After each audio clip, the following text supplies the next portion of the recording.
Translation academy में आपका स्वागत है। हम आज आप लोगों के लिए बहुत ही महत्वपूर्ण वीडियो लेकर के आए हैं, जहां से लगभग सभी परीक्षाओं में 1 से 2 नंबर के प्रश्न आते हैं। तो आज हम सबसे पहले आप लोगों को समास के बारे में पढ़ाएंगे।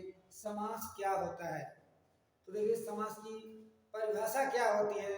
देखेंगे, दो या दो से अधिक शब्दों के योग से जब एक नया शब्द बनता है तो उसे सामासिक शब्द कहते हैं और उस शब्दों के योग को समास कहते हैं। जैसे कार्य कुशल,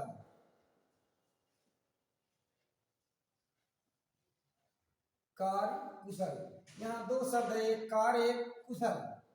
इन दोनों शब्दों को जोड़ने वाला एक शब्द में है, इसमें को हम विभक्ति चिन्ह कहेंगे।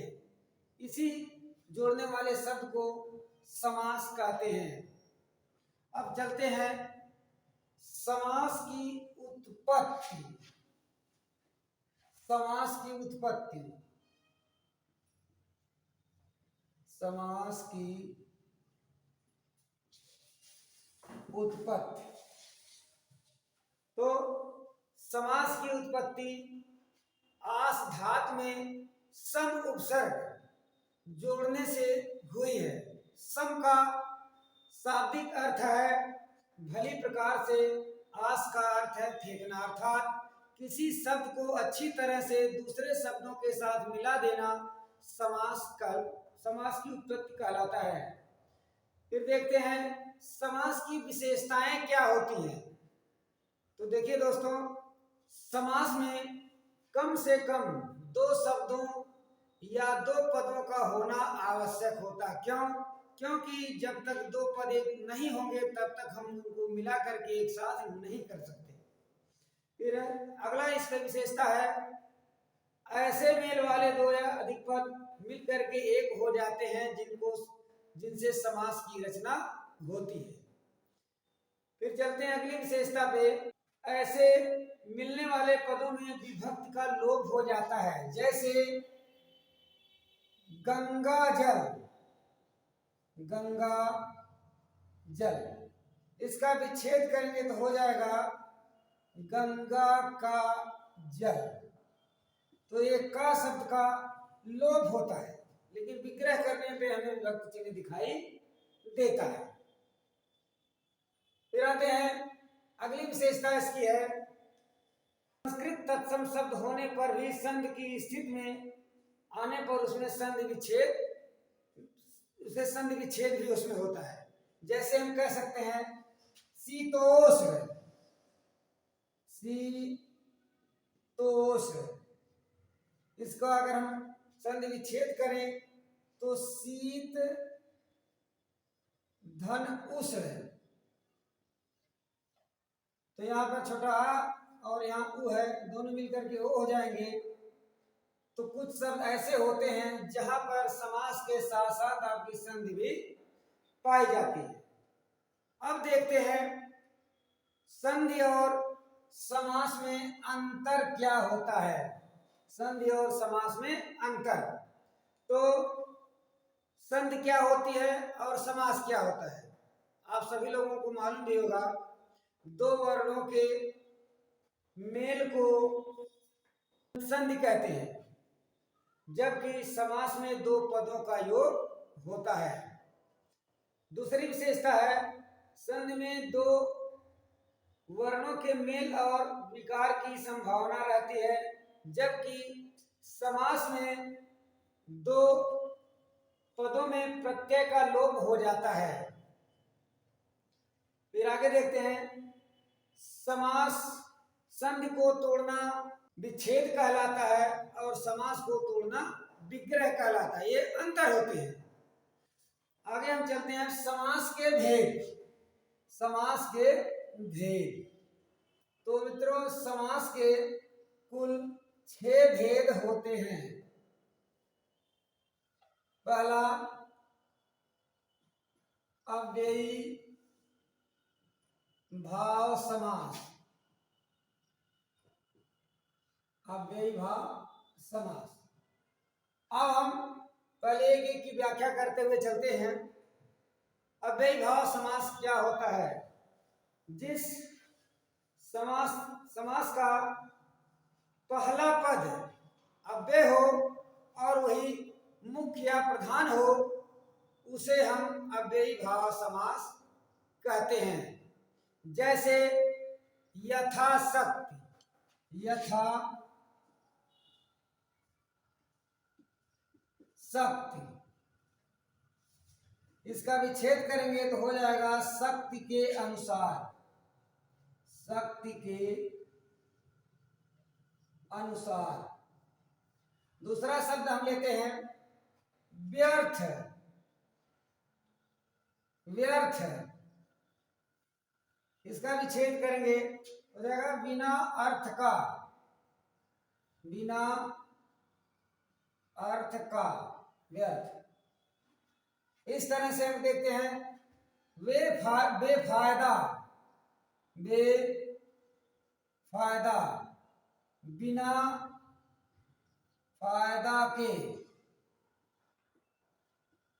बिना फायदा के। फिर देखते हैं हाथों हाथ, हाथों हाथ, इसका विग्रह करेंगे हो जाएगा हाथ ही हाथ, हाथ ही हाथ। तो इस तरह से जो पद आते हैं, और हम उदाहरण आपको दे रहे हैं, जैसे बीचों बीच, बीच ही बीच, या साफ साफ, बिल्कुल साफ, बेरहम, बिना रहम के। तो इस तरह से अव्ययीभाव समास होते हैं। इसकी मित्रों सबसे बड़ी पहचान क्या होती है कि इसका पहला पद उपसर्ग होता है, वह चाहे उर्दू का उपसर्ग हो, या संस्कृत का उपसर्ग हो, या हिंदी का उपसर्ग हो, या अंग्रेजी का उपसर्ग हो। तो पहला पद यदि आपको उपसर्ग मिल जाए तो तुरंत जान लीजिए कि यहाँ अव्ययीभाव समास होता है। दूसरे पर हम चलते हैं। आपका जो दूसरा समास है ये होता है द्वंद्व, द्वंद्व समास, द्वंद्व समास। इसकी परिभाषा है जिस समस्त पद के दोनों पद प्रधान होते हैं उसे हम द्वंद्व समास कहते हैं। जैसे राजपुत्र, फिर देखेंगे माता पिता, माता पिता, हो जाएगा माता और पिता।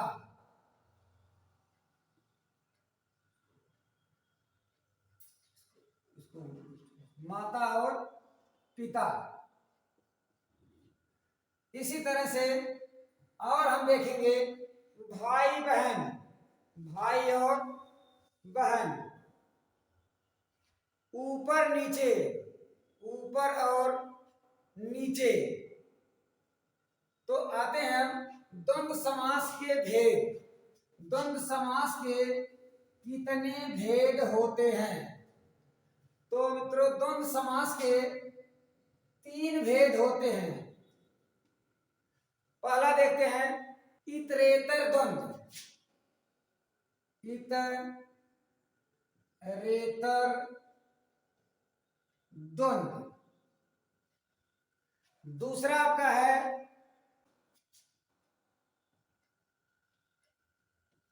समाहार द्वंद्व।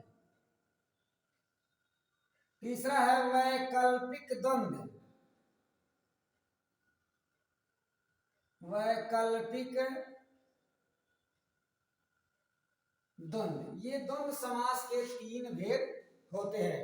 तो सबसे पहले हम इतरेतर द्वंद्व की परिभाषा को देखते हैं। इतरेतर द्वंद्व की परिभाषा क्या होती है?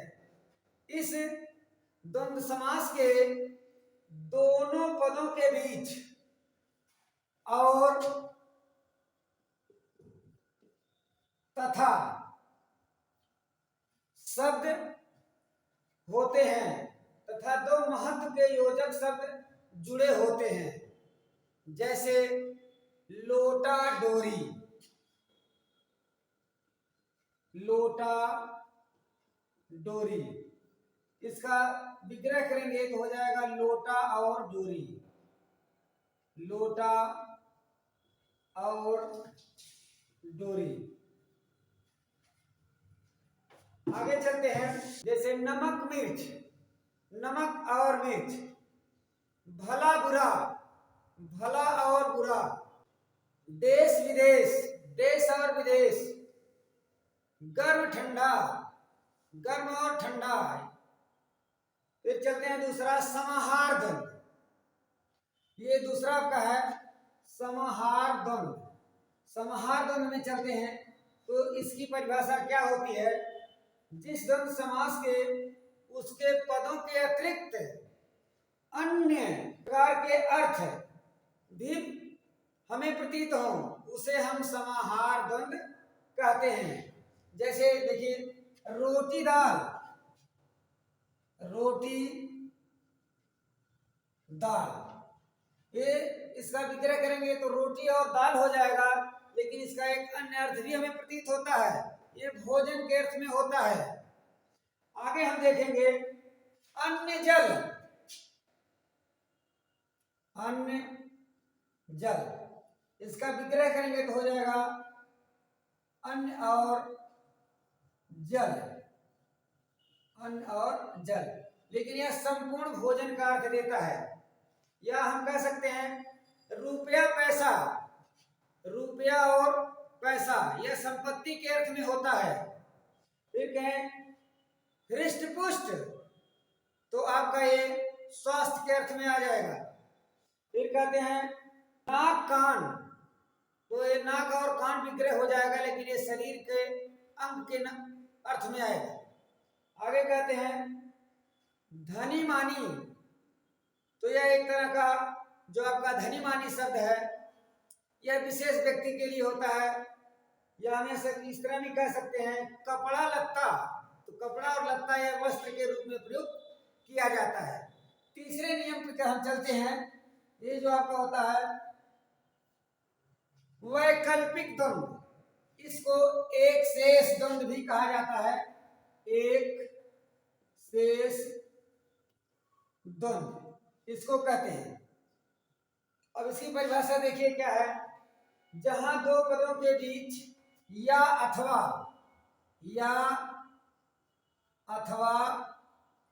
शब्द हो वहां वैकल्पिक द्वंद होता है।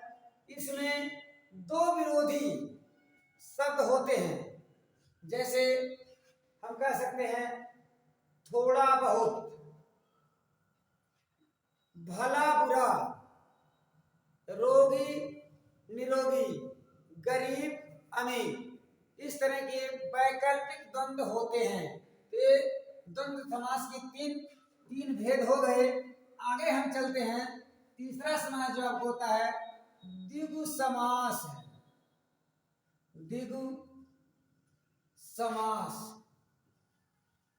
ये क्या होता है, जिस समस्त पद का पूर्व पद संख्यावाची हो उसे हम द्विगु समास कहते हैं। यदि मान लीजिए आपसे कोई पूछ लिया जाए इसमें होता क्या है, तो इसमें समूह और समाहार का ज्ञान होता है। कभी कभी दे देता है द्विगु, द्विगु समास, द्विगु शब्द में कौन सा समास है, तो यहां भी दोस्तों द्विगु समास में आपका द्विगु ही समास है, क्योंकि द्वि का मतलब दो, गु का मतलब गाय, अर्थात दो गायों का समूह, यहां भी आपका द्विगु समास हो जाएगा। फिर आगे उदाहरण तमाम हम देते हैं, जैसे तिरंगा, तीन रंगों का समूह, चौराहा, देखिए चौराहा, ये चार राहों का समूह, चार राहों का समूह, ये चौराहा होता है। आप लोग जानते भी होंगे, जहां दो सड़कें एक दूसरे को परस्पर संपूर्ण पर काटती हैं, उसी को हम चौराहा कहते हैं। या इसी तरह देखिए पंचवटी, पंचवटी 5 वृक्षों का समूह, 5 वृक्षों का समूह, पंचवटी। आगे से तमाम उदाहरण है। सतसई 700 दोहों का समूह, अठन्नी 8 आने का समूह। हाँ, लेकिन दोस्तों ध्यान दीजिएगा, यदि आपको आ जाए चतुर्भुज, बहुत ही महत्वपूर्ण का प्रश्न है, भ्रामक प्रश्न है। चतुर्भुज, चतुर्भुज का मतलब 4 भुजाएं जिसमें होती है वो भी चतुर्भुज होता है। तो यहाँ अगर इस तरह से है तो आपका जो है द्विगु समास हो जाएगा। लेकिन यदि दिया रहेगा 4 भुजा जिसके है अर्थात विष्णु, तो वहां आपका बहुब्री हो जाएगा। क्या हो जाएगा? 4 भुजा है जिसके, 4 भुजा है जिसके अर्थात विष्णु, ये आपका बहुब्री हो जाएगा। यदि इस तरह के प्रश्नों में ऑप्शन में द्विगु और बहुब्री दोनों है तो सबसे पहले हम बहुब्री को देखेंगे, क्योंकि विष्णु को श्रेष्ठता दी गई है। या और फिर है अष्टाध्यायी, 8 अध्यायों का समूह। त्रिगुण 3 गुणों का समूह। 2 सुक्ति 2 सूत का समूह। दुधारी 2 धार का समूह। फिर आगे चलते हैं हम अगले समास पर, जो इसका चौथा भेद है, तो यह है आपका तत्पुरुष। तत्पुरुष समास।